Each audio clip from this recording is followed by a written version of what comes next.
नमस्कार मंडळी, कशा तुम्ही सर्वजण. चला तर मग आज गाजर हलवा बनवूयात. मार्केटमध्ये छान थंडीचे दिवस सुटले की मस्त गाजर येतात.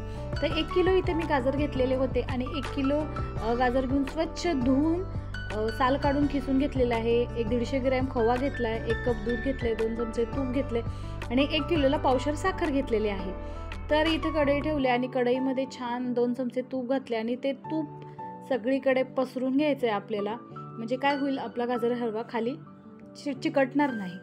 तर ह्याच्यावर हा खीस घालून घेतला आहे मी आणि हा खीस मोठ्या खिसणीने खिसायचा, म्हणजे असं दाताखाली क्रंच यायला पाहिजे, म्हणून हा मोठ्या खिसणीने खिसून घ्यायचा आहे आपल्याला. आणि हा खिसून झाल्यावर मस्त तुपावर छान चांगलं 15-20 मिनिटं आपल्याला परतून घ्यायचं आहे.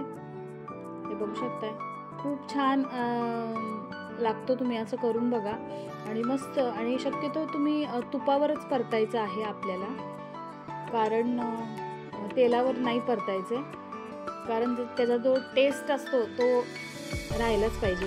आणि बघू शकता इतका सुगंध सुटलेला आहे. आणि अजिबात मी झाकण टाकलेलं नाही. झाकण जर टाकलं तुम्ही वरतून तर ह्याचा कलर चेंज होऊ शकतो, तर त्याच्यासाठी मी याच्यावर झाकण टाकलेलं नाही. असंच याला ओपनमध्ये मी शिजवून घेतलेला आहे. खूप लवकर शिजतो, त्याला काही एवढा आटास लागत नाही.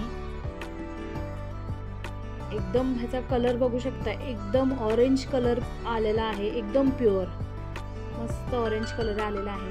आणि आता आपला हा गाजर हलवा शिजवून झालेला आहे. ह्याच्यात आपण 1 कप दूध घालूयात मॉइश्चर सुटण्यासाठी. मस्त 1 कप दूध घातलेलं आहे आणि दूध घालून पण आपल्याला 10 मिनटं परतून घ्यायचं आहे मस्त, जे दूध कोरडं होईपर्यंत. दूध आणि साखर जर एकत्रच तुम्ही टाकलं तर त्याला पाणी सुटू शकतं. आता हे दूध कोरडं झाल्यानंतर आपल्याला ह्याच्यामध्ये साखर घालायची आहे. तर इथे मी 1 पाव साखर घातलेली आहे. 1 किलो गाजराला 1 पाव साखर घालायची आहे. तुम्हाला जर गोड आवडत असेल तर तुम्ही जास्त क्वांटिटी वाढवली तरी चालेल, किंवा फिक्कं पाहिजे असेल तर कमी वापरली तरीही चालेल.